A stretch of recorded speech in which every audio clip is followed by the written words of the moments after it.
If you listen to the show, you already know that we cannot exist without our sponsors. They are the ones who make things happen behind the scenes. So let's acknowledge Fuji Sports. We've been working with these guys for a while now, not only as far as this podcast is concerned, but also at the RŌL Academy. We've had their gear. I personally use their gis. What a phenomenal product. Yeah, I mean, jiu-jitsu, judo, MMA, tape, bags, anything you need for your jiu-jitsu journey, you can find at fujisports.com. Let's talk RŌL TV. There's so much content on there. It's ridiculous at this point. But I think what is even more intriguing, as time went on during the project, we've been recording most of the events that were taking place here at RŌL Academy. At this point, I mean, we have guys like Chris Howder, Armin Fati, Rafael Lovato Sr., and Pete the Greek. I mean, there are so many different events that we've kind of recorded it. Don't you think that's amazing? I mean, points of reflection and kind of going back for all the students to see what really happened and refresh their memory. Yeah, I think it's great, you know, being able to go back and look at all these high-level practitioners, Octavio Cudo, like one of the names you didn't mention. And I mean, just these guys that have been doing this for so long come in, teach these amazing seminars and workshops, and it's all recorded and there for you to watch. Yeah, absolutely. So if you want to get additional savings on all this, type in code RŌL Radio at the coupon and get additional 30% off of your membership. Nice. Go to rolacademy.tv. What's up, everyone, and welcome back. If you haven't already, please remember to hit the like, share, subscribe, download, listen, and whatever other button there is, and leave us a review wherever you do listen. That ensures that we can continue bringing you the great guests and amazing content that you have come to expect. Today's guest is a former Division I wrestler. After falling in love with jiu-jitsu, he soon realized he needed to leave his wrestling mentality and skills at the door if he really wanted to succeed in his new passion. Professor Uday Malhotra joins us to discuss how he became exceptional both on the wrestling and jiu-jitsu mats, how jiu-jitsu humbled him, training with some of the legends of the art, and a ton more. Here's the RŌL Radio with former D1 wrestler, former IBJJF Nogi World Champion, second-degree black belt, and instructor at Gorilla Den BJJ and Legacy Brazilian Jiu Jitsu, Uday Malhotra.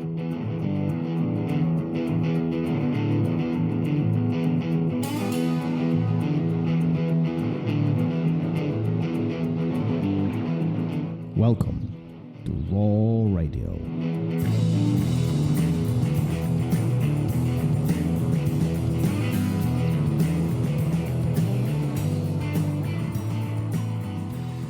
And we are live. Here we go. All right, so there's a lot of firsts that we've done. Yeah? This is definitely a first for me. Oh, what's that? Well, the fact that I can't hear on one ear. I was going to say. I was a little concerned about this. I would. This is going to be interesting. Yeah, so you can't hear out of your left ear, is it? I cannot hear I don't know I get what's going on, but it's clogged up and I literally can't. It's not from the cauliflower ear, is it? No, that should allow me to hear better. It should? Yeah. I don't know how that works. Well, I don't know how get closing one. the hole. You'd have to train to get one. The only way... closing the hole, I don't see how you The would only hear way better. really to understand how cauliflowers work, you need to get yourself one. Yeah. Well, and we can arrange this if you like. Well, Professor JT told me that some people just don't get them, and he was like, "You're probably going to be one of those guys." So I'm going to run with that. My theory is you don't train enough. Well, for a cauliflower ear, maybe not, but in general, yeah, you're probably right. We know you're right about that. So. But anyhow, this is going to be interesting here. So I'm still battling that part, but it's I hear on this side. So as long as what. It comes from that headphones. That should be able to continue. Is there some way where I can mesh with your channels over here and prevent you from hearing anything at all? I have a feeling that this is going to be a phenomenal episode. Professor Uday in the house. Uday, how are you? What's up? What's up? First of all, you look all handsome and professional over there. So that's it. Look at that. I don't know that lighting too. It makes you look like God's light is shining There's down a glare. on you. It's very pretty. The secret is do it from your kid's bedroom. I'm in my little daughter's bedroom right now, and the bunk bed behind me and the light shining between. That's what's giving me that effect. It's nice. That's nice. We'll have to start doing these from home then, I guess. But what's cool about you that you visited RŌL Academy recently. You were in Chicago. Yeah. We had the opportunity to connect more in person. We had a lot of good times on and off the mat. We recorded some videos. It was a good time. Are you recovered from the freaking 9 hours of video shooting that we've done here? Listen, I live for that. I live for it. I love it. I was exhausted in the day, and then the next day I was like, man, I kind of want to get back on the mat. You know what I mean? Like, so I took the day off, rested, and I was like, man, I'm itching for more training, more to get back on the mat, you know? Before we get into deep topics, I do want you to help us solve this problem here. I'm wearing the coolest T-shirt in the world, and shout out to Coach Pete, who gave me the T-shirt as a present. But Gary is trying to brown nose into a Legacy. I got my Legacy shirt on. Shout out to Professor Alberto. My two loves, wrestling and jiu-jitsu, and Professor Alberto Crane. You know, listen, I plead the fifth. I can't pick sides. I can't pick between my children. My jiu-jitsu passion, my wrestling passion. I love it. I love it. I will say, as I get older, jiu-jitsu seems to be climbing that ladder a little bit more in my heart, you know? Yeah, I figured. I can see why. I see why. Absolutely. But you know what was cool before your trip here, before when we were talking about you coming out and doing a seminar and meeting some of the students, you know, the moment I start talking about who you are and what you've done in the past, the reaction was, oh shit, we are getting smashed. Right? And then you show up, and then you know you do phenomenal seminar, and the response after seminar was, holy crap, this was so different than we anticipated. I mean, there were so many people coming up to me and saying, he moves very different than what I expected from a wrestler. And that's one of the first things I want to kind of pinpoint and get in there, right? The two sports are dynamically very different. Totally. And separating them is the rules of engagements, which are completely different, right? In jiu-jitsu, we get on our backs and this is our bread and butter. And in wrestling, you get on your back and you get a hot dog and you go home, right? Exactly. It's an expensive T-shirt. That's all it is, right? Exactly. Yeah. How do you make that transition? There are so many people who wrestle in high school, they wrestle in college even, right? Yeah. And some of them even go deeper into that, right? But then at some point they venture into jiu-jitsu. They dip into their toes in there. But that transition oftentimes is so difficult. How have you done it? Totally. Great question. You know, a lot of it is you really, as a wrestler coming in, have to let go of your ego. You have to. You know you can put pressure on someone. You know you sit on top of them, you know you can pin them, but can you learn to fight off your back, right? And that's the key, right? That's the key in jiu-jitsu is how do I learn to use my back as a weapon while I'm flat on that back, right? Like how do I learn to use that position, which I've been taught my entire life, this is not where I want to be, right? How do I learn to use that position as a weapon? And that is really just letting go of the ego.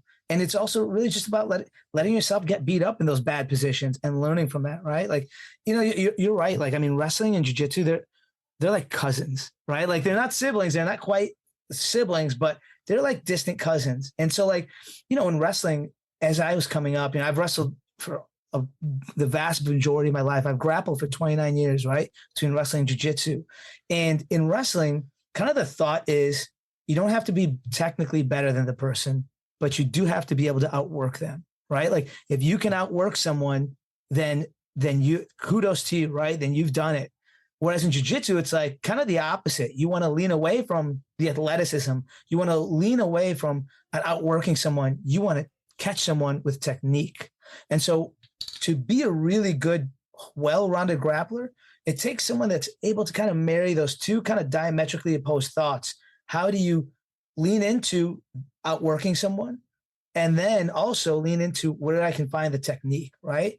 So, and again, that takes letting go of the ego a little bit. And so when I go to these tournaments and I see a blue belt who's got a really advanced wrestling background and I see them double leg someone and leave them on their back the entire time, I'm not impressed by that. Not one bit. I think if you want to do that, show me that in a wrestling tournament. Do that in a wrestling tournament, blue belt, purple belt, whoever you are, right? Like what I want to see, what really impresses me was when I see a wrestler go into a jiu-jitsu tournament and do jiu-jitsu and do that effectively.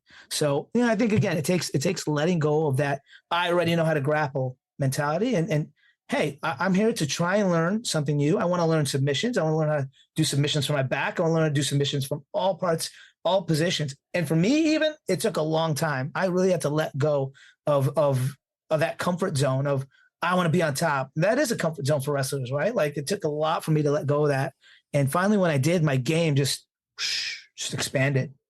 Yeah, that conversation comes up quite frequently. Yeah, with my students, and we have quite a bit of wrestlers, with the wrestling guys with a wrestling background here, and and again, I have not wrestled, so I don't know what this means. This is just my perception, my interpretation of what wrestling is and how that conversion takes place. But I often say, let go of what you know and put yourself in the vulnerable positions, and this will allow you to have the discovery. And at some point, this bleed will take over. And once it does, damn, you are dangerous. This is where really true power comes in. And then you learn how to be dangerous from the top, from the bottom, from any position, really, right? And so, I mean, that's just great advice for life. Put jiu-jitsu and grappling aside. Anytime you're able to put your ego away and learn something new and really invest in that process, you're going to succeed greatly in that, right? Like, so anytime you put your ego, I always say, leave your ego with your shoes, right? Leave it at the side of the mat. When you can do that in life, you're going to start to see, that's when success comes. When was the point for you? Yeah. You wrestle for so many years. Yeah. You get introduced to jiu-jitsu. Do you recall this one particular day, pivot point, when there was this switch that took place where you said, damn, I'm no longer wrestling. I'm actually doing jiu-jitsu. This actually makes sense. I totally remember it. So when I was a white belt, I was training with Sean Williams and Sean Flannery at Hollywood BJJ.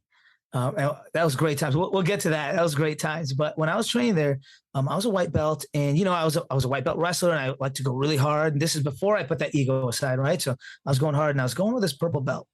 And this dude, he knee barred me, which, you're not really supposed to do to a white belt, especially when you're a purple belt. He did, and it hurt. And I didn't really understand, like, at which point to tap. I thought I was still fighting out of it. And I got a little bit banged up. I kind of sprained something in my knee. And I was kind of on the shelf for a little, like, maybe a couple weeks. And even after that, like, I was like, it was still kind of, like, tender. So I was very careful how I rolled. And so what I did is I was like, it hurts anytime I'm on top. I'm going to use this as an opportunity to just fight for my back. And for a good month or 2 months, I was just like, all right, I'm pulling guard, which is like, goes against everything I believe, pulling guard, right? Like, so but I sat to guard and I fought for my guard, and it like flipped a switch. It turned a light on, and I was like, oh, there are weapons here. There are real weapons here. And so I really started to learn how to play for my back then. And then as I progressed, that's when all these new tricks came, and I was able to add them to my arsenal. And one of the things I talked about at the seminar at RŌL was not learning moves, learning concepts, right? And those concepts feed into moves. And so that's what I was able to do in that time that I was a little bit banged up. Like, how do I look at this conceptually? How do I look fighting from my back from a concept? What grips make sense? How do I break this person's posture? And what does that lead to? How does that lead to me looking for submissions and effectively hitting them? Yeah, that's the hard part, right? Because oftentimes when we start our jiu-jitsu journey, we look for a solution to every single problem. And that often leads into, hey, tell me A, B, C, D, right? Conceptual thinking is more of a stepping away from the steps. It's more of a thinking logically and really trying to make a sense out of what is happening versus trying to memorize things. And that's hard, isn't it? It's super hard. I mean, just, stepping back from jiu-jitsu, just thinking about it from a physics standpoint, if I'm looking at like an arm bar, right? Like, why does it work? Why does a cross collar choke work? Why do these moves work? Well, because I'm constricting blood, right? Yeah. And what's doing that? What's causing that, right? When I'm breaking an arm, when I'm doing an arm bar, something must go up, something must go down. Yep. It's got to act like a seesaw, right? And so why does that work? And then when you understand that, now we can start finding it from different positions, applying that concept to different moves in different positions, right? Don't you wish that train of thought was available 20 years ago when we were starting? I mean, I remember being a white and blue belt, and everybody was like, no, this is wrong way. You missed 7 steps. Go back. Do it 700 times more. Everybody was yelling at you.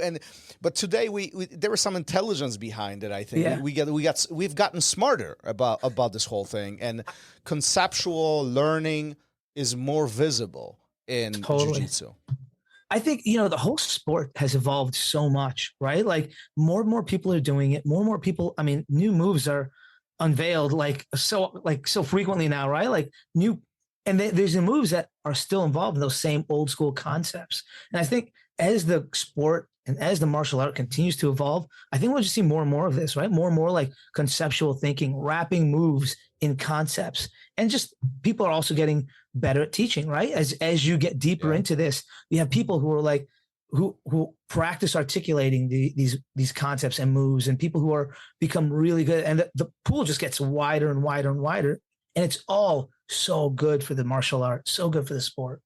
Yeah, you're right. I mean, one, the growth and evolution of the sport itself, that's one component. But then two, we are getting better at teaching it. I even remember, I've had a privilege being on a mat with many black belts, and some of them, had decades of experience, but not all of them teach well. Totally. And totally. We Gary and I, we talked to many people about this. Being an instructor is a one thing, but knowing jiu-jitsu is completely separate skill set. These two, when you are able to bleed them and really know jiu-jitsu, but also know how to teach it, this is really when you become powerful and you can relay that information to others. That's 100%. So when I was a purple belt, I started teaching as a blue belt. And so I was teaching for like a year, and my wife, she was my girlfriend at the time. She came to one of my classes and she's like, dude, you keep saying boom, boom, boom. Okay, you do this and then boom. You do that and then boom. And then do this and then boom. And I was like, what are you talking about? And like, it didn't dawn on me. I was like, boom, boom, boom, boom. And she's like, what the heck is boom? What does boom mean? Where does my wrist go, Uday? And so like, I had to really look at it. I was like, oh, at the moment I was like mad at her. I was like, how could you say that about it? Then I was like, no, like, dude, she's right. And that was great advice to hear. And a lot of students don't want to say that to their instructor because they don't want to like, hey, what do you mean by that? Right. Like, but because, I mean, we were dating at the time. She's like, hey, dude, like, she didn't care. She didn't care. She's like, listen, jerk, boom. And so, and so now it's like, it reminds me every time I'm teaching, like, I have to articulate, where does my hand go exactly? Yeah. What am I doing? What is the causation behind the choke or the lock, right? Like, what's happening? Yeah. Teaching is such a different skill. It's almost an art. One, visually showing, making the visual presentation. It's almost like acting, but then having ability to really verbalize of what you're thinking. That's a completely, like, we do. I do an instructor program here at my academy. I saw that even with the kids. That's so cool. Yeah, and we're really trying to embrace the skill of being in the public eye, teaching, and verbalizing what's in your mind. And man, so many times it does happen, and this is the cool part, right? You give people opportunity to teach the simplest thing ever, and they stumble. The ability to find words is often difficult, and then with a little bit of practice, really a little bit of thought, really a little bit of focus of what you're trying to say, how you're trying to say it, things change drastically, and some of them become phenomenal instructors, and like we have. You haven't had the opportunity to meet John, and John teaches our Nogi classes, and man, what an engineering mind! And shout out to John. I love that. He's just a purple belt, but I'm telling you, you talk to him, and sometimes I scratch my head. It's like, what? Wait a minute. On another level. I never thought about it that way. I mean, this is very different approach. His mind just turns in a very different direction. So shout out to John. I'm looking forward, in 5, 6, 8, 10 years, that dude is going to be just amazing teacher. That's so cool. Doing it as a purple belt, he's already starting with a leg up, right? Like, I mean, he's starting to refine his approach. That's so cool. I mean, one of the things that I do is, that I think is important when you teach is time management, and because it's so easy to let spend 20 minutes on a move. You look at the clock, like, oh my God, I'm running out of time. And so I don't know if you guys notice this, but what I started doing when I started teaching seminars and like competition camps is I unashamedly, I have my notes with me on me the whole time. And those notes are broken down minute by minute because I want to make sure that if I have 2 hours, every single second of those 2 hours are accounted for. 2-minute water break. The clock is running, guys. Let's go. Yep. We're going to do this. We're going to practice this for 8 minutes. You've got 8 minutes. I'm going to show it for you to 2, right? Like every minute's accounted for. And that way, like you're coming in prepared, right? Like especially like if someone's inviting me to their school, the last thing I want to do is wing it. Like, what do you guys want to learn today? Right. Oh, let's go over like half guard. Like, no, I want to make sure that like the students who I'm there to see specifically, they are going to get something of great value from that time. And so it's just about being hyper prepared, you know? Oh, absolutely. 100%. I know Gary wants to chime in. Well, yeah, I got a couple different things, but no, what I was going to say about specifically about what you were doing in your seminar. And it's funny. We've had so many people come through and do stuff. Yeah. Is you would show something and then you'd be like, is there any questions? And the room was silent, right? Yeah. And I know that for an instructor, it could be like, okay, why, there's got to be something out there. Yeah. But there's 2 reasons why there's never any questions. One is because it's over the top. There's too much information. I know. And people's minds are blown and they don't have any questions because they don't know what's going on. Yeah. And then the opposite side of the spectrum is the instructor did such a good job that there's legit no questions. It's like, no, I think we all got it. Yeah. We know what to do and let's go. And if there's a hiccup, then you'll raise your hand. Raise your hand. Totally. And that speaks to that time management stuff, because if you don't come in like that and you're hitting, every minute is accounted for, like you said, stuff gets away from you. You start just going on and on and on. And, a simple technique takes 15 minutes to explain. Totally. And it's dude, gone. you have to look at my instructors program, because I completely share the same It sounds like, thing. is this an infomercial for it? No. But I'm just curious because we haven't had opportunity to talk about this. But no. The way you talk about teaching is the same way as I embrace it. I mean, I love it. Every class is, you can ask Gary, every class is accounted for. Every minute is when I'm structured in. So. When I'm talking to parents or a new student, it's like the structure of the class is always the same. What you see today, you're going to see on Wednesday, and you're going to see it a month from now. The techniques will be different. What you're learning will be different. But what the structure is always the same. Yeah. And I think that's great for people. It's just that consistency, right? Like they know that they can come in and have that consistency, right? Mm-hmm. When I teach in my Nogi curriculum at Legacy Los Angeles, all my students know 2 weeks we're on the mat. Then the next 2 weeks we're wrestling. Next 2 weeks we're on the mat. Next 2 weeks we're wrestling. And they can look at their calendar and know not exactly what technique we're going to do, but they'll know what family of technique we're going to do, right? And so them having that consistency and just no, I need to show up here. I need to show up there, right? Like gives them that peace of mind. Like I know what I'm going to get.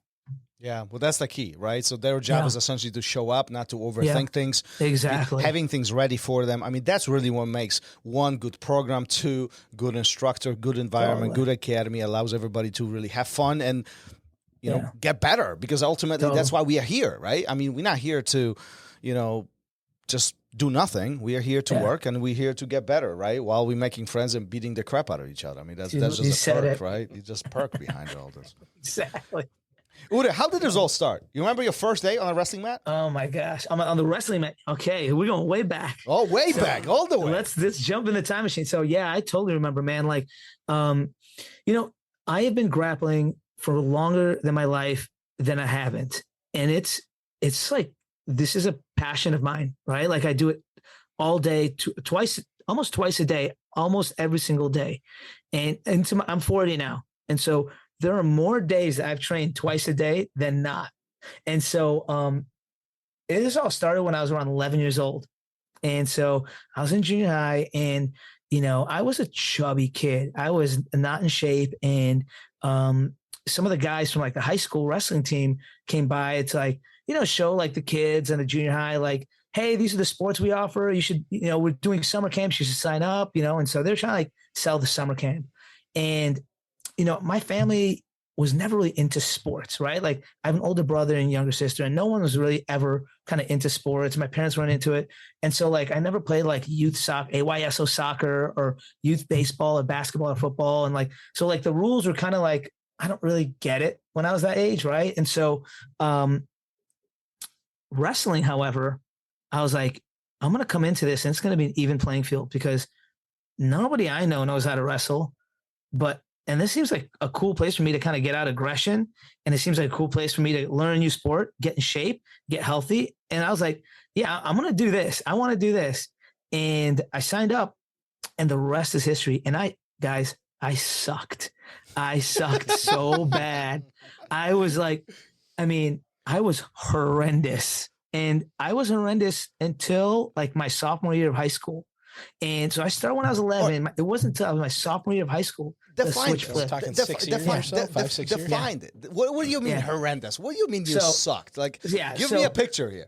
Oh my gosh. So here you go. You got this little butterball Indian kid rolling around. I didn't understand the rules. And so I thought I get on top, I'm going to score. And then the guy pinned me.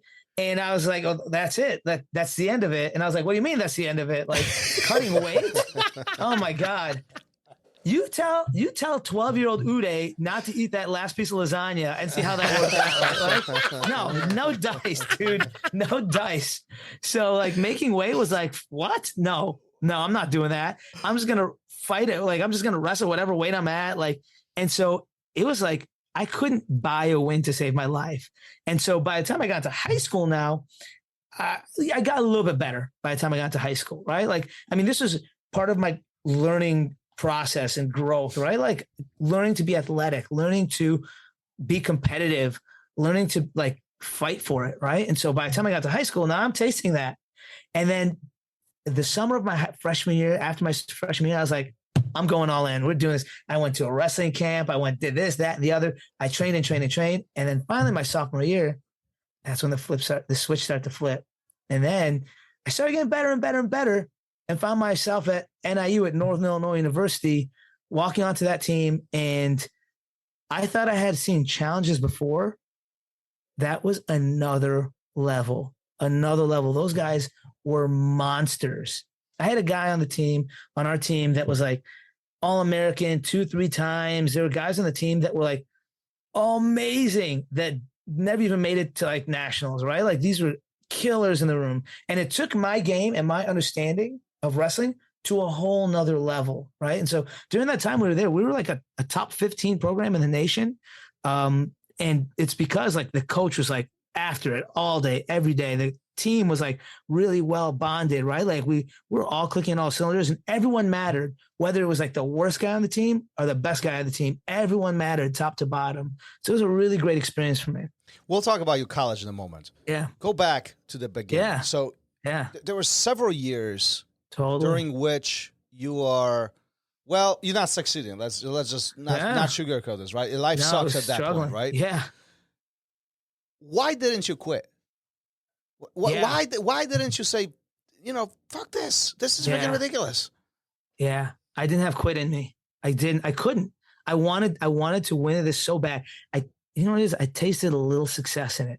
I tasted it. And I knew that all the old adages made sense to me in that moment. Were like, if I just give this a little bit more, if I put into this a little bit more, I'm going to get something good out of it. And I'll tell you why also. So my older brother, while he was never an athlete, he was in band. And so my parents wanted me to play an instrument. And I practiced at that, and I practiced at that. I played the saxophone, and you thought I said I sucked at wrestling? I really sucked at the saxophone. I freaking sucked. And I practiced a lot of that, and I just didn't like it. I didn't like it, and there was no passion in it for me. So no matter how much I practiced, I didn't see like success there for me. And so I practiced at wrestling. I practiced hard, and I saw a little success. And more importantly, I really enjoyed it. And because I enjoyed it, I wanted to do it more. And because I wanted to do it more, I was doing it more than all my counterparts, right? And I knew that if I just kept doing that, I don't quit on myself, eventually that flip is going to switch. And it did. Do you remember your first significant win? Do you remember that time where your hand goes up and you're like, yeah. Totally. Tell me. So one of the kind of mental blocks I had in wrestling, this is when I was a kid, right? I would do okay in dual meets, which is like when my team faces your team and we go one-on-one, right? I would do okay there. But tournaments would always just like drain me, and I couldn't focus, and I couldn't be me in tournaments. it just didn't click. And one day it clicked. And I remember one Saturday, I like got one win. I was like, oh, all right, this is pretty cool. All right. Next guy, he's a lot more athletic than me. I don't know how I'm going to do this. He looks huge. Pulled it out by the skin of my teeth. I was like, oh, okay. Keep going. Finally, I made it to the finals. I was like, there's no way. This is not happening. I'm not going to win. Like, I had a defeatist attitude. And like, off the bat, I stuffed the takedown. I got my own takedown. I was like, oh, okay. Like, I think I could do this damn thing. I think I can win this. And then I did. And I remember just standing on top of that podium thinking that it was unreal. Like, I couldn't wait to tell my parents. I had when you would win in high school, they give you like the bracket sheet, they give you the medal. And I was like, I had all this stuff. I was like, holy crap, I did it. Like, and when that happened, that's when you really you taste success, right? Like a little bit. And then you taste a lot of success. To me, at that point, that was the most success I'd seen in one day. And I was like, I'm going to do this, and I'm going to do this for a long time, and I'm going to fight to do this for as long as I absolutely can. And that's all she wrote from there. Wow. And that was my sophomore year. Yeah. I mean, that's a great story, right? It's like, and I think in jiu-jitsu is very similar too, from that perspective, from that tasting that. Is that our kids on the mat making the banging? The classes are going at the same time while we're doing this. But the moment you taste the success, the moment that you have this, I call it jiu-jitsu epiphany, oh, the light bulb goes off. Oh, this is cool. Then we are hungry for more. But until then, it's a grind, it's a struggle for many students, right? For many students, go ahead. Totally. I was going to say, failure comes first. Failure will come first before that success. And I think the most important thing is learning to have fun. You got to come to terms with the fact you're going to get your butt kicked, right? Like, especially if you're coming in right off the street, come to terms with the fact you're going to get your butt kicked, but just have fun. And when you have fun with it, life-changing. Because eventually you'll taste that success. Let me challenge you on this a little bit. Because I do believe that most students coming to the academy, they don't know what to expect. They don't. They might see it here, there, but they really don't know what to expect. But at the same time, they do know they are walking into a room full of sharks. They know they will get beat up. They know they're going to get pressured and smashed and put in compromised position. But yet, what they are expecting is not the same what is often happening, meaning their interpretation of the first week, first month is very different. They feel that, I don't know, I often feel that the failure rate is much higher than they thought it would be. And it sucks. Totally. And it sucks, doesn't it? Dude, it's so humbling. It's so humbling when, for me, walking into a jiu-jitsu room for the first time, I was like, dude, I'm hot shit. I came from a D1 wrestling background. I'm going to mop up these guys in their pajamas.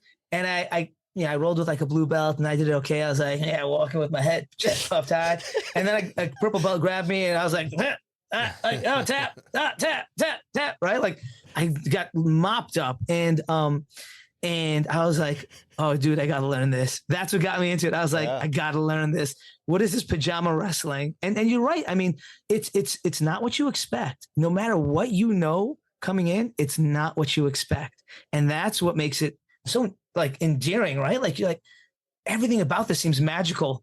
And that first month, first week, right? Like, it seems like, what is this wizardry you guys are doing? Like flipping around upside down. Like, this is so dope.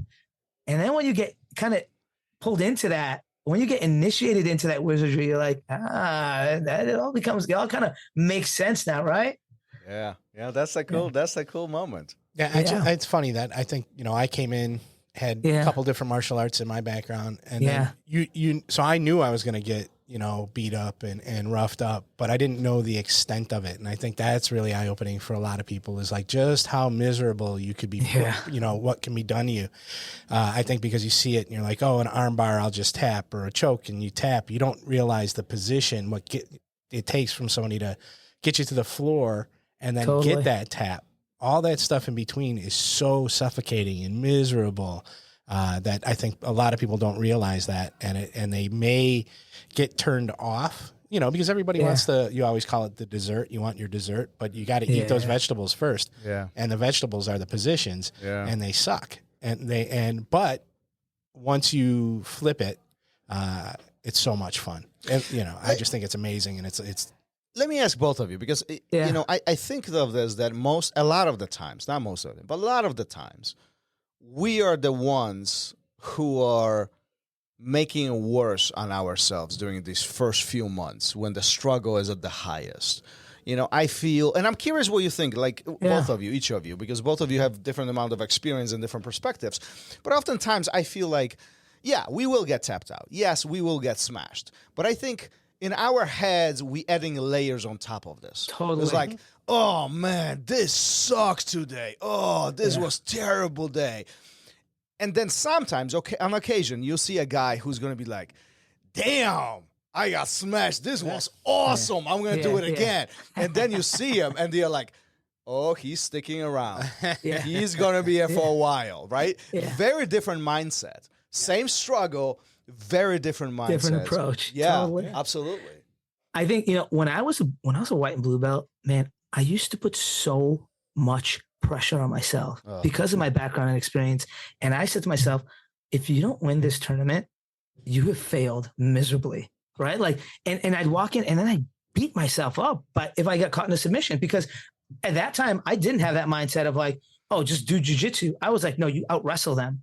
And I was going against Uday of 2023's advice, right? Like, this is Uday 2007 thinking. And I didn't think like I think now. And I was like, you go in and you smash. And if you don't, you have failed miserably. And that put so much unnecessary pressure on myself. And whether it was in a tournament or in the room. And I was like, dude, no. Finally, I got to a place like, just have fun. Just have fun. Just roll, have fun, learn, give up. Just give up your back. Give up these positions. Like, you're going to get better once you let go, right? And so yeah, man, I agree with that, man. Like, the person who lets go a little bit has more fun. And as we know, people who have more fun, they're the ones that are going to stick around. Yeah, no, absolutely. And, you know, as you were talking about this instantly, the story of Coach Pete came along. Again, shout out to Coach Pete. Cool T-shirt, by the way. Awesome T-shirt right here. Nice. I'm wearing it. I'm just saying. But listen, when he came in, so he coaches a high school wrestling team. Right? Okay. He's a head coach of wrestling team. And he came in here. And one of the first things when he approached me, you know, he said, listen, I don't want to wrestle. I don't want to do any of this.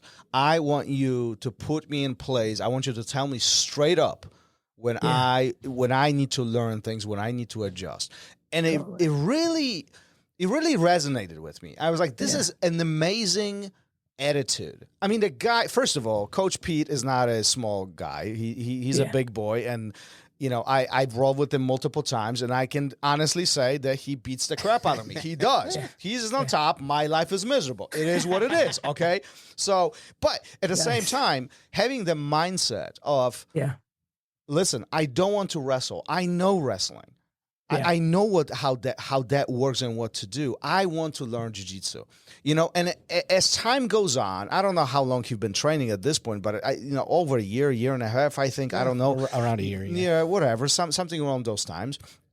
You know, now he's playing with lasso. Now he's playing with open guards, like, and I was like, even today he was earlier in the class. You know, this morning he just lays down on his bag and he's getting the sleeves and he's putting lassos in, blah blah blah. And we talked about some scissor sweeping this morning, and he's like, "Damn, this is awesome!" Like, and you can see the satisfaction.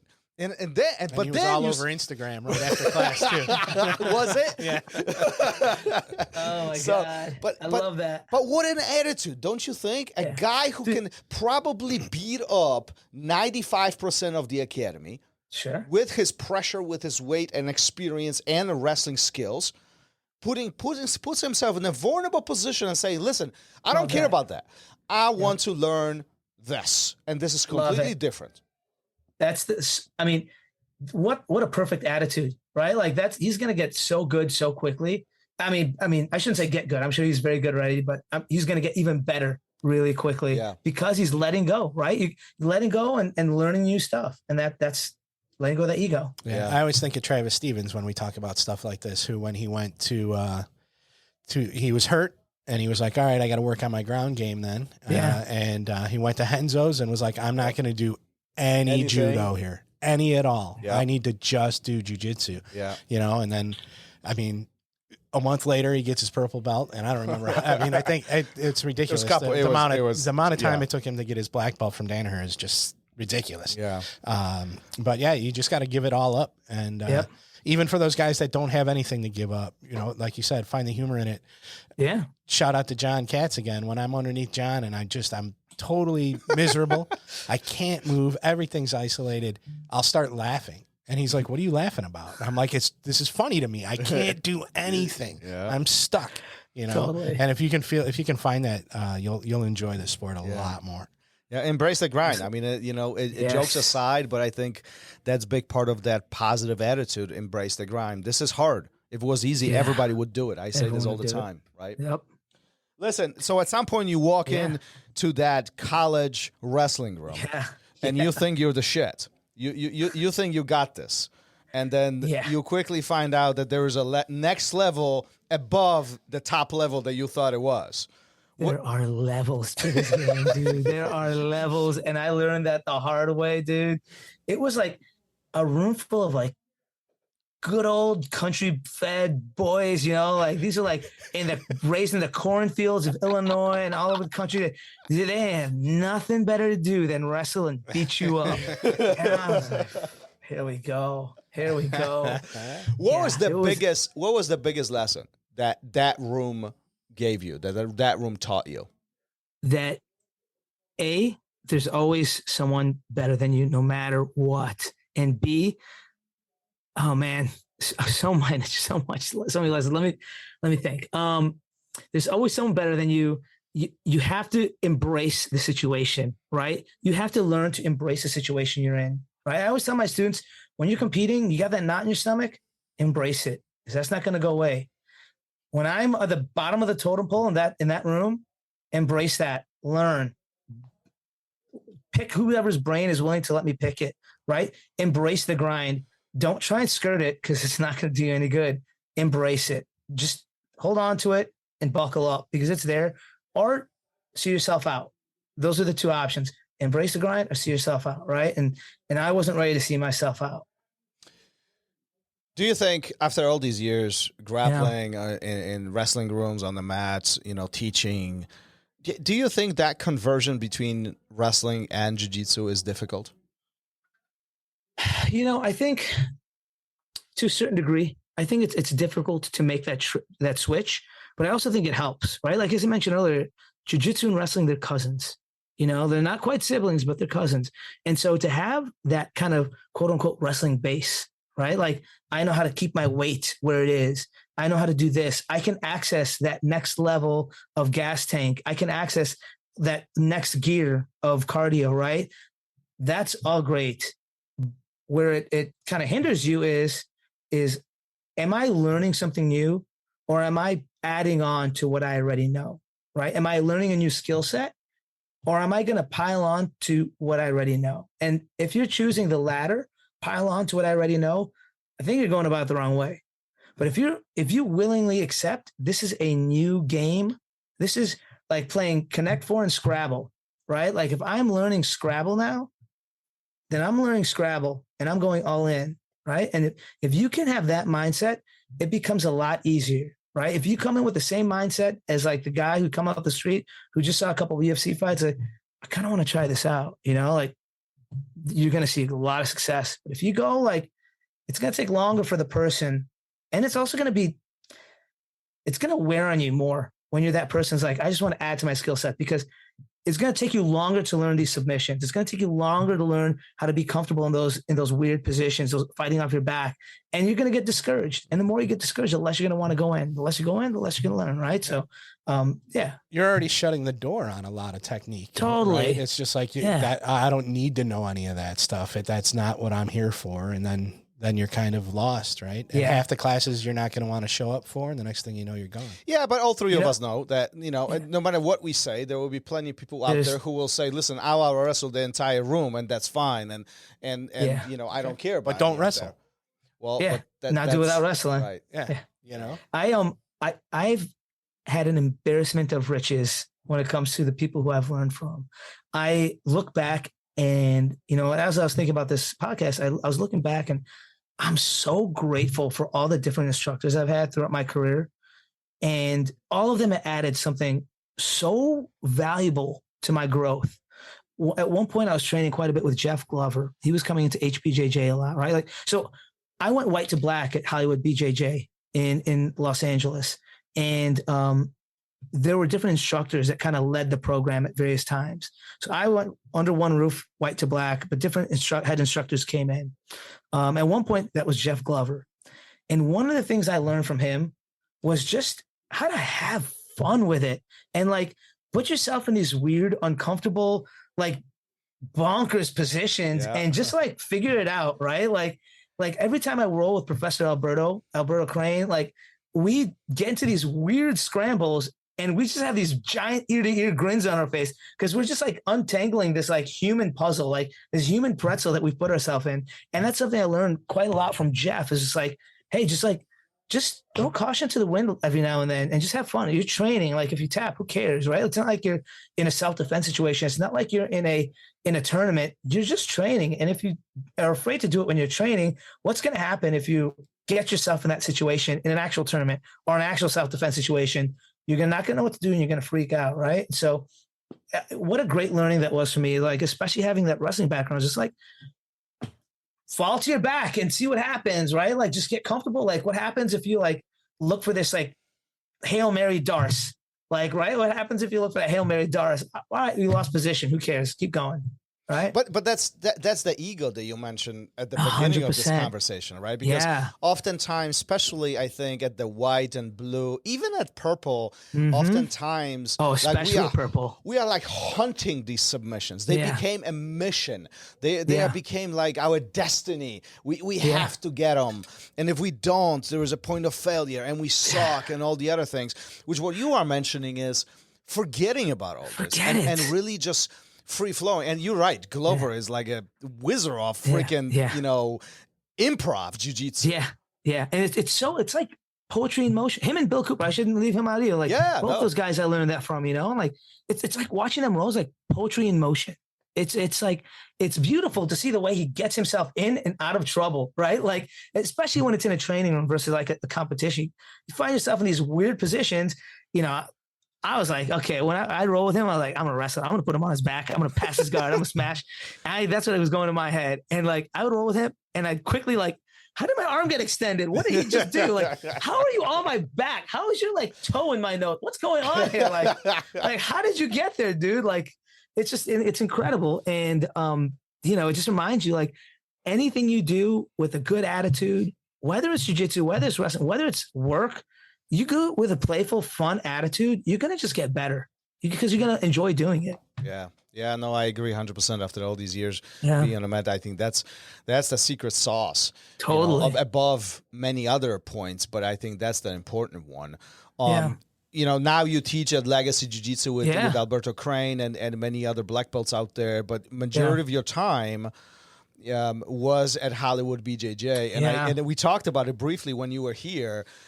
What an ironic and a funny story, right? Like I visited Hollywood BJJ right around that time when you were there, and we don't know if we met or not. We never met each other. We don't know. I mean, I don't have any recollection. Who the hell knows? Maybe you were the guy who was beating me up. But I do remember meeting Sean Flannery, Sean Williams. Actually recently I talked to Sean Williams and what a great crew in a very small, at least what I recall it, very small academy in the middle of Hollywood, middle of the strip mall, and like these are these guys with the foggy windows just freaking rolling, beating the crap out of each other. You said it, man. I mean, those were some of the most memorable times in my life. Like everywhere I've trained has been incredibly just perfect for that time, right? Coming up, that's exactly what I needed. I had just moved to LA and I didn't know anybody. And there was such a tight-knit community. And Sean Flannery did such a good job of building that, like he was kind of the consistent there, right? Like for me, he was the one black belt that was there from start to finish for me. What an incredible guy, right? He's done so much for the sport between his movie and just everything he does. And like, everyone I've had the chance to train with it. I mean, Sean Williams, I got my blue from Sean Williams. After that, Frangia came in and Sean Apperson, right? Those guys like from Paragon, we became a Paragon school affiliate. And it was like, it was just, I mean, the training there was next level, and training with the guys from Santa Barbara, like going up there was just like such a team camaraderie. And then, you know, again, with Bill and Jeff coming in all the time. And then, you guys know Henry Akins? Oh, yeah. We had him on the show. Yeah, absolutely. Oh, my God. Dude, what a gem of a human, man. That guy's incredible. So much I learned from him. Like, a lot of my game today, I learned from him that didn't make sense to me then. It made sense to me now. As I got to further into brown and black belt, I was like, oh. I remember the first time I rolled with Henry. It's the first time I met Henry. Oh, my God. First time I met Henry, he came and taught like a class at IBJJF. He was teaching a move, and you know, he can be a little gruff sometimes. And he's like, teach me a move. And I wasn't kidding. He goes, who gave you your purple belt? Oh, Henry. Oh no. That's my worst nightmare. I'm like, oh my God, I got a legend teaching my class. I'm like, I got to do this right. I got to do this right. He goes, so calmly, he's like, who gave you your purple belt? I was like, I messed up. Like, what do you do? Do you say it or you don't say it? I was like, I just kind of skirted the subject, and he kind of just, okay. But I mean, through that, we became really close. And I remember the first time we rolled, man, you talk about top pressure. It felt like a boulder sitting on top of a boulder, sitting on a mountain when he was on top of me. And people, now I've understood what he does, right? Like, and when I do that to people like, how much do you weigh? And I'm like, dude, it doesn't matter. It doesn't matter how much I weigh. It's not me using my weight. It's me using technique. It's me it's not what I'm weighing. It's where I'm putting that weight. And that's one of the amazing things I learned from Henry, and how to manipulate my weight to make it feel like 6 people are sitting on top of your chest right now. Right. Like, and it doesn't matter if I'm doing it to someone my size or someone that's 300 pounds, they're going to feel immense pressure on them. And that's such a big takeaway I took away from everything I learned from him. So it was great. We definitely had him on the show. I think it's number 2 most listened episodes. Oh, he's so good, Henry. dude. What a wisdom, and I love his old school approach to jiu-jitsu.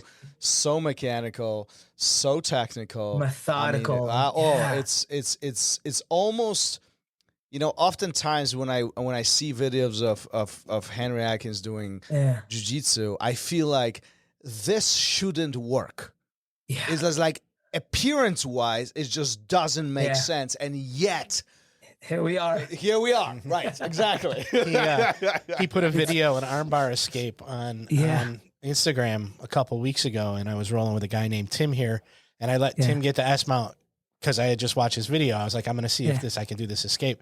So Tim gets the S mount, and then he's just sitting there. He's not going for it. Yeah. And we both start laughing a little bit, and I was like, did you just watch and he leaned down, the Henry Akins video? I was like, yeah. I was like, just come on, go for the armbar. He's like, no, I'm not going to do it. And he finally went for it, and the escape it's a gem. It works every time. Nice. It's beautiful. So yeah, Henry's amazing. And we said this just the last episode, we got to have him back on again. Yeah, we should. I talked to him several weeks ago, and he's all up for it. So we're going to have him back. We just got to figure out the dates. You know, I'm desperately scrolling through my phone to find the one picture that I know I have with Sean Williams or Sean Flannery from way back when. From way back when. Thomas didn't know who Sean Flannery was. I was telling him. I was telling him the story. Like, listen, here's the story behind this, right? So I traveled to Hollywood. There was an office. What year is this? 2002, 3? Something like that? Somewhere on there. Yeah, 2002. I was a blue belt. So it had to be 2003 or 4, somewhere there, right? So there was an office for my work right downtown Hollywood. Yeah. And so I travel there, you know, I work, and then, you know, as the jiu-jitsu dork that I am, I always have my gi with me, and I Googled, and Hollywood jiu-jitsu pops up, and I was like, okay, I'm going to go there. I remember driving my car. There's no parking. There was no parking whatsoever. There was this small strip mall. They were on a second floor. There was no parking. I can't park. Like, oh my God, I'm going to get towed. Like, this whole anxiety point going through it, you know. Finally, I find this parking lot, a parking spot. You know, I go, and then there was a yoga studio next door, I think. Yeah.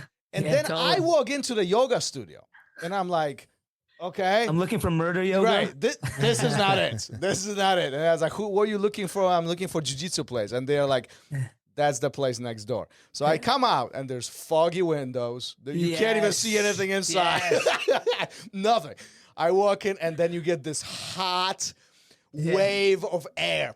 Just hits you. I was like, okay, I'm in the right place. The right spot. So I go through a whole class with Sean Williams, Sean Flannery. They're teaching in the whole thing, whole 9 yards. And I have no clue who they are. I have no idea. Right. First of all, I knew who Sean Williams was, but I didn't recognize him. And then I didn't know who Sean Flannery was.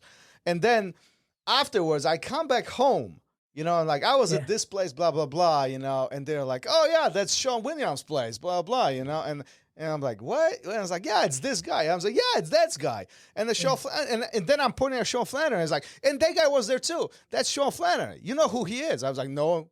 What? No way. Really? Yeah, I rolled with that guy. I have no idea. Like, the whole thing. Dude, it was like a week later, I got the reality check. Anyway. He was the young Indiana Jones. Yeah, absolutely. Exactly. Absolutely. Shout out to both of them. Yeah. Oh, for sure, dude. Flannery is another person who so much of my game comes from him, man. Like, he was there from white to black for me. And Williams too. Like, I still teach a lot of the stuff that I learned from him, and both those guys. I mean, dude, same thing. I remember the first time I took one of Flannery's classes, it was driving me crazy. I'm like, why do I know this guy? Man, he looks just like Gary Oldman. I just like, this guy looks so familiar. Maybe it's because he looks like Gary Oldman. And then I remember like a couple days later, like Boondock Saints was on TV. And I remember, it's not Flannery. I went on IMDb. I was like, that is him. That's so cool. And I remember that's young Indiana Jones, dude. Yeah. I've been there. Yeah. We need to have him on the show. I actually talked to him a few times. I talked to him a few times. He's so freaking busy with his projects. It's ridiculous. I know. But I'm. You just had that movie come out, Nefarious. Yeah. I want to check that out. Yeah. But he's another. Yeah, he's got some great stories. His story about how he found jiu-jitsu is a good one too. So yeah, you should definitely have him on. Yeah, we'll make that. Trying. We'll make that happen. we'll make that happen. Listen, we kind of creeping up onto an hour of this. Before we start wrapping it up, I'm curious to learn or find out from you what was the biggest lesson you learned in jiu-jitsu from all these phenomenal instructors that you draw names today. Yeah, I think it's about being persistent and showing up, right? Like, there are days that you just don't want to do it. There are days, look, you get older, you're 40, like, I don't want to do it. I'm banged up. I don't want to do it. There's 100 million reasons to not show up. There's 100 million reasons to not show up. Just show up. Just show up. Even if it's just to move, even if it's just to get a sweat, even if you're going to, and this is for everyone from white belt to black belt. If you're a black belt and you don't feel like training, just grab a blue belt and move, be their dummy, let them beat you up. If you're a white belt and you just don't want to show up, just show up. Consistency and persistence will get you far here. Just show up. And that to me is advice that's translated beyond jiu-jitsu, right? Like I keep kind of touching on that. Like, we're like, oh, this works in jiu-jitsu and outside of the mats, right? Like, and that's the biggest takeaway. Like, how do I apply everything, all these lessons I'm learning on the mat to my real life as a parent, as a husband, as like a marketer? I work in marketing, right? Like as someone who works in the corporate world, as a friend, how do I apply these lessons? And it most of the time is show up open-minded and with an open heart. I love it. I mean, what a high note to finish, but we're not done yet. No. Yes. Uday, what we do before we end every episode, we have a question for you. Let me hear it. The question comes from our previous guest, and the previous guest is not a pushover. It's not a nobody. Oh, man. Okay, but he didn't know that you're going to be answering the question. So it's kind of a question in blind. Okay. We're going to let you have it, and Gary's going to take a lead on that. Does that mean I got to think of a question for your next guest? Maybe. Well, maybe. Okay. But not on air. Don't say it on air. Don't say it on air. All right. So this is from Nicholas Greoriades. Oh, wow. Okay. Yeah, man. It was awesome having him here. I bet. And so Nicholas's question is not what, but who would you be without jiu-jitsu? Bang. Oh my God. What a great question. Mic drop. What an incredible question. I'll tell you why that's tough. My wife and I met doing jiu-jitsu together. And if I never stepped onto those mats and I never approached her when she stepped onto those mats, we would not be married. We would have never met. My kids wouldn't be born, right? So I'd be an incredibly different person. What a deep question. I think there are certain pieces of me that are consistent with or without jiu-jitsu. I think that if I stepped into the multiverse, right? And I met Uday that never saw jiu-jitsu, there's certain pieces of me that would still remain. So I feel I probably would have found something else to keep me athletically and physically and mentally sharp and motivated. But I don't think it would have been anything as remotely I'd have as much of a passion about as jiu-jitsu, right? Like jiu-jitsu has kept me driven. It's kept me it's made me feel whole, right? Like I felt like there's a window between when I started training and when I moved to LA. There's a tiny window where I didn't train, and I lived here, and I felt empty. There was something that I needed in my life at that point. And jiu-jitsu helped me find that just like that rhythm, right? And so who would I be without jiu-jitsu? I'd probably be a little chubbier, if I'm being real. I probably would not have the mental fortitude to continue in difficult situations, right? Like jiu-jitsu has really helped me refine those aspects of my life where you get knocked down. Okay, this happens. Put a smile on and figure it out. You get knocked down again. Okay, put a smile on and get back on. Get knocked down. Just keep getting up and smiling and figure it out.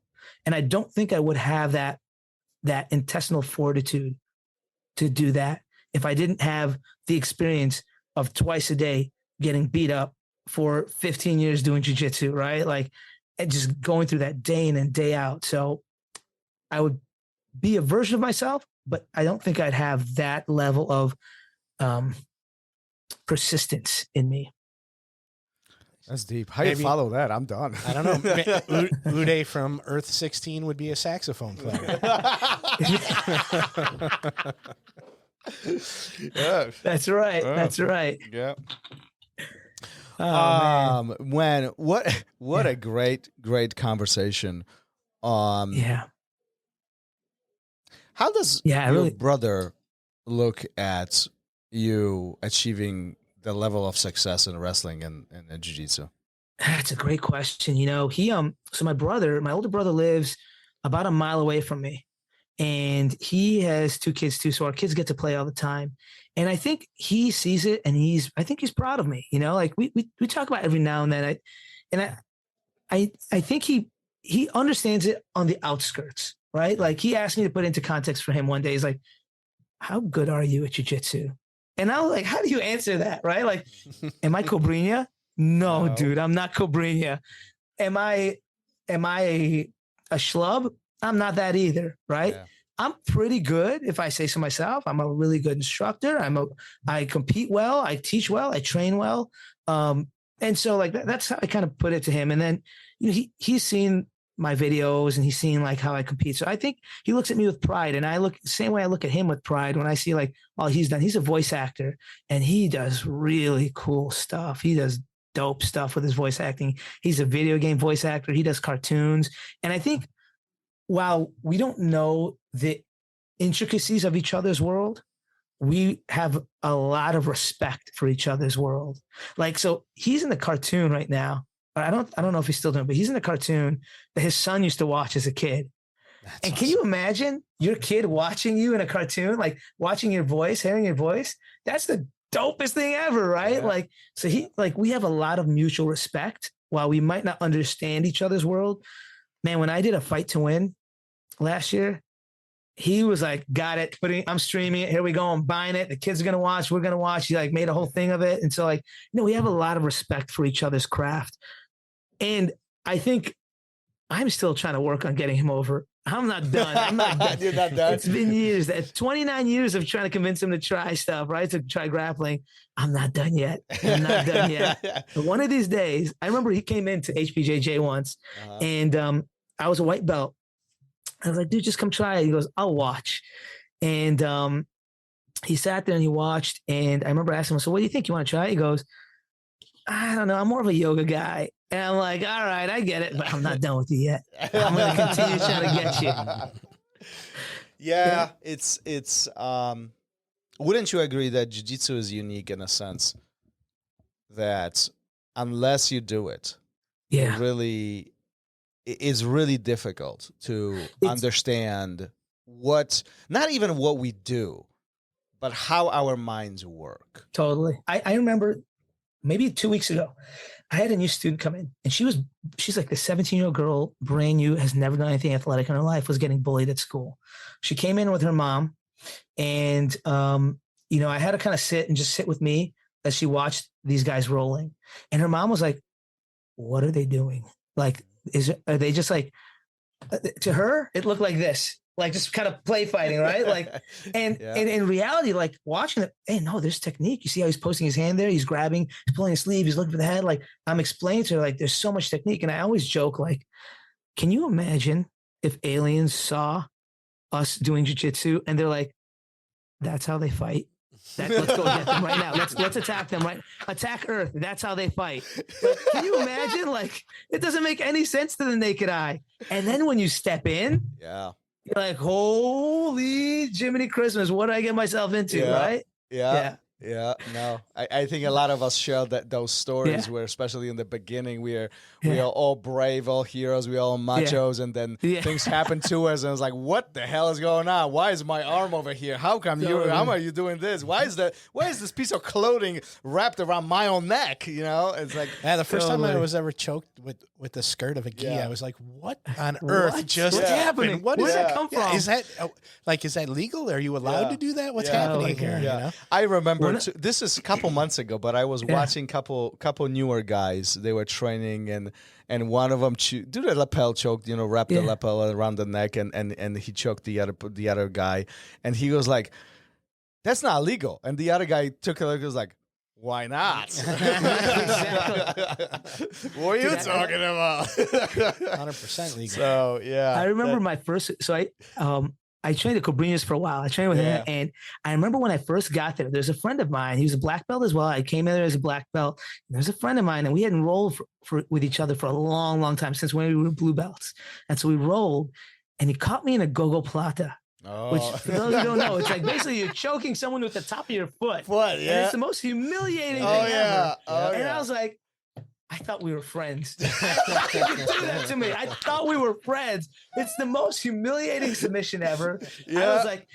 I was like, dude, I hope you enjoyed that. It's never going to happen again. Never going to happen again. And ever since, I'm like, I don't care who I'm wrong with. I'm not, break my arm. You're not going to catch me to Gogoplata. I don't know what's more humiliating. The fact that their foot passes right in front of your nose, or the fact that you're getting tapped with the foot. Oh my God. It's the foot just anywhere near the face. Anywhere near the face. It's disgusting.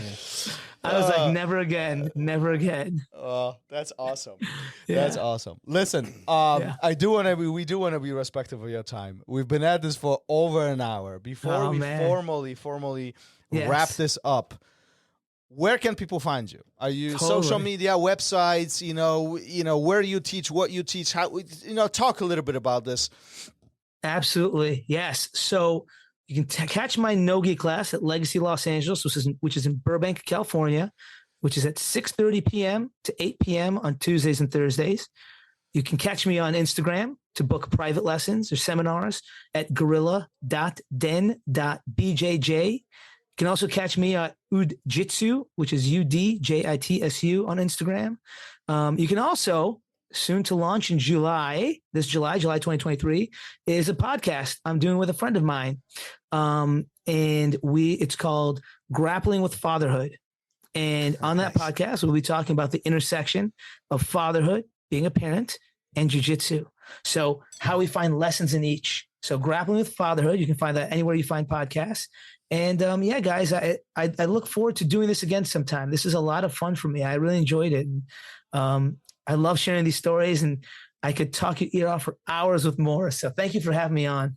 We're just gonna have to have you again, and we'll be looking out for the new podcast releasing soon. Yes, and we'll definitely be listening to you. Gary wants to not brown nose a little bit because he got your sticker and he wants to show it off. I just want to know. I want to know why the sticker that you have isn't on something yet. I put mine on my Yeti because you can stick it only once, and I cherish the sticker. Nice. I cherish the sticker. I don't want to put it on something. Right. That's why I almost put it on Margaret, because I wanted to see it every day. But no, I put it on my Yeti. But I love it. I appreciate that. The tagline for Gorilla Den is the best in the world, and it's "We don't pull guard," and I love it. We don't pull guard, baby. And you know that's the motto, right? Like, get on top, stay on top. If you find yourself on bottom, get back on top, right? We don't pull guard. Yep. And yeah, man. It's great. It's an aggressive but assertive but graceful style of jiu-jitsu that I teach. There you go. And the logo is a gorilla, which is my second favorite animal. So who's the first? An octopus. And it's got nothing to do with jiu-jitsu. It's just the coolest animal. They were brought here from some alien world, and it's the coolest thing on the planet. So. You feel lonely today? Are you trying to really make friends or something like that? I like Uday. I spent 9 hours with him the other day filming him. We sure did. Yeah, we shared a whole day together, man. Because you didn't care enough to stick around and film with him. I had to do your job. Wow. This is what happens when we go past that point of ending. No, this is the real stuff. RŌL Radio after dark, right? Yes. Listen to the takeaways. This is what it is. Uday, thank you for being here. Thank you for sharing all the wisdom. What a great episode. One of the funnier ones we've done. I love this. This is what a great hour.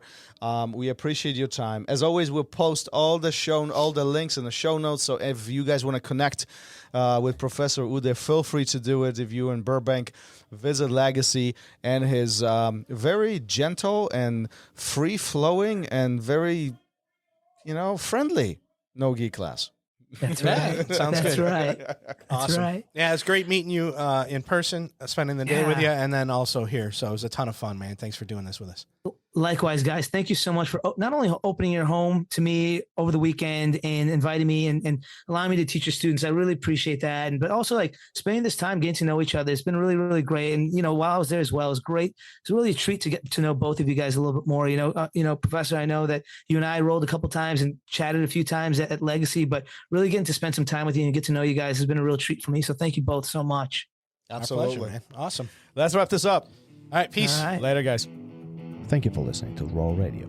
If you enjoyed the show, don't forget to leave us a review and help us make the show even more amazing. For future episodes, check out our website and follow us on all major podcast platforms. Take care.